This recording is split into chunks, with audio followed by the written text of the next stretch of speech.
என்னதான் நடக்குது இந்த கதையில் அப்படின்னு சொல்லிட்டு நம்ம நிறைய யோசிக்கிற மாதிரி விஷயங்களை தான் வந்து இப்போ காவேரி செஞ்சுக்கிட்டு இருக்காங்க. ஏன்னா வந்து காவேரி மனத்துலேருந்து ஒரு விஷயத்தை டைரெக்டாக கேட்காம இத்தனை நாள் ஏன் வாயில் போட்டு முழுங்கிக்கிட்டு இருக்காங்கங்கிறது நமக்கு புரியவே இல்லை. ஏன்னா வந்து விஜய் செஞ்சது தப்பு, அக்ரிமெண்ட் படி யோசிச்சு பார்த்தா கூட.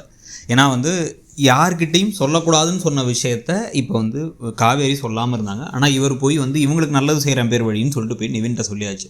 நான் கேட்டேன் உனக்கிட்ட எனக்கு வந்து நான் வந்து உன்னை இந்த கான்ட்ராக்ட் முடிஞ்சேன்னா என்ன செய்ய போகிறேன், எனக்கு ஒரு ஆள் வந்து வேணும், எனக்கு ஒரு கல்யாணம் பண்ணிக்கிறதுக்கு ஆளை ஏற்பாடு பண்ணி கொடுன்னு கேட்டேனா அப்படின்னு கேட்கலாம். ஆனால் அதை தான் அவரும் கேட்குறாரு. என்னதாம்மா அவன் பிரச்சனை, நீ இப்படி இருந்தால் என்னால் தாங்க முடியல, தயவு செஞ்சு நீ ஏன் அமைதியாக இருக்குன்னு சொல்லி. எதுவும் பிரச்சனையா, தங்கச்சி கூட பிரச்சனை என்ன, உண்மையாக என்ன பிரச்சனைன்னு கேட்டால் ஒன்றும் இல்லை, எனக்கு வேறு சில இஷ்யூஸ் இருக்குங்கிறாங்க.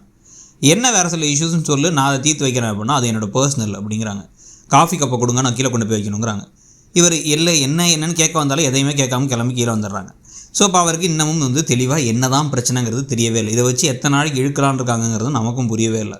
ஸோ கீழே வந்ததுக்கப்புறம் தான் வந்து பார்த்திங்க அப்படின்னா அங்கே நர்மதாவை பார்க்குறாங்க. நர்மதாட்ட வந்து என்ன மாமா கிளம்பிட்டாரா, அவருக்கு இன்றைக்கி ஷூட்டிங் இருக்கிற காலையிலேயே ஃபோன் பண்ணி சொன்னார் அப்படின்னா அதை சாங்கா சொல்ல வந்தேன், அக்கா ஒத்துக்க மாட்டேங்கிறாங்க, நான் உடனே வந்து என்னென்னு கேடு அப்படின்னு கூப்பிட்றாங்க.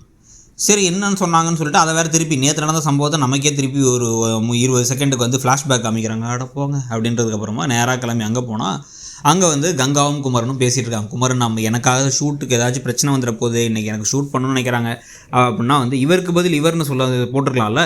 இல்லைனா வந்து நான் ஃபோன் பண்ணி தரேன், அவங்க ஃபோன் பண்ணால் உங்களுக்கு பேச கஷ்டமாக இருந்தால் என்கிட்ட கொடுங்க, அவருக்கு டெங்கு காய்ச்சல் வந்துருச்சுன்னு சொல்லிடுறேங்கிறாங்க. ஏன் அந்த டெங்கு காய்ச்சலுங்கிற விஷயத்தை இப்போ சொன்னாங்கிறது தான் நமக்கு ஒரு மாதிரி ஆச்சரியமாக இருக்குது. ஏன்னா இப்போ தான் ரீசெண்டாக இந்த கதையில் நடிச்சுக்கிட்டு இருந்த இதே வசனம் பேசுகிற கங்காவாக நடிச்சுக்கிட்டு இருந்த திவ்யா கணேஷ் அவர்களுக்கு டெங்கு காய்ச்சல் இருந்ததுனால வந்து அவங்களால வந்து ஷூட்டிங் கண்டினியூ பண்ண முடியல, அதனால் ஆளை வந்து மாற்றிட்டாங்க அப்படின்னு இருக்கும் பொழுது எதுக்கு அந்த டைலாக் இப்போ அதே ஆளை வச்சு பேச வச்சாங்கிறது புரியல, என்ன உள்ளர்த்தமோங்கிறது நமக்கு ஒன்றும் தெரியல.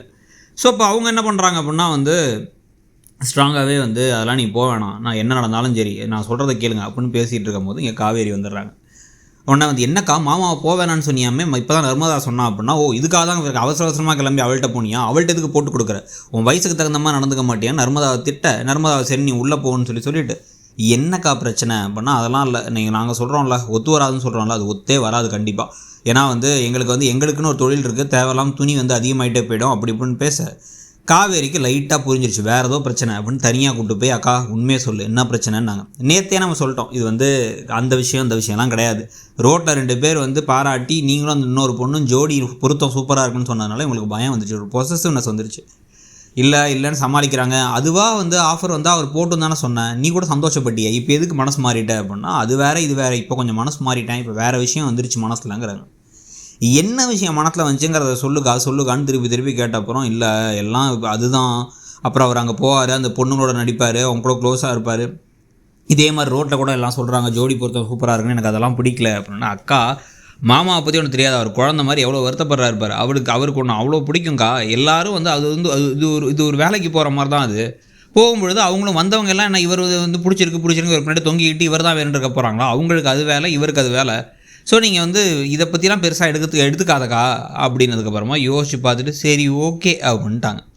ரொம்ப நல்லா பண்ணுறாங்க. புது கங்காவாக வந்திருக்காது, தரணி ஹெப்சிபா நல்லாவே நடிக்கிறாங்க. உண்மையிலே இந்த ரோலுக்கு கரெக்டாக பொருந்துறாங்க. அவங்க கண்ணை உருட்டி மிரட்டுறதாகட்டும், அப்புறம் பாவமாக முடிக்கிறதாகட்டும் அப்படிங்கிறது எல்லாமே நல்லா பண்ணுறாங்க.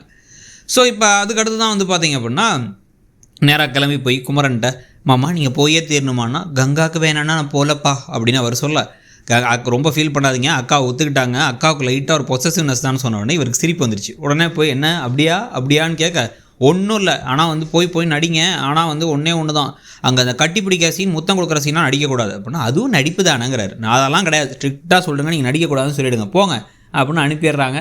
இவரும் வந்து சந்தோஷமாக கிளம்பிடுறாரு. ஆனால் இந்த விஜய் காவேரி வாழ்க்கையில் மட்டும் ஒரு விடிவெள்ளியவே காணோம். ஸோ நீங்கள் என்ன நினைக்கிறீங்க கதை போகிறத பற்றிங்கிறத சொல்லுங்கள். தேங்க்யூ.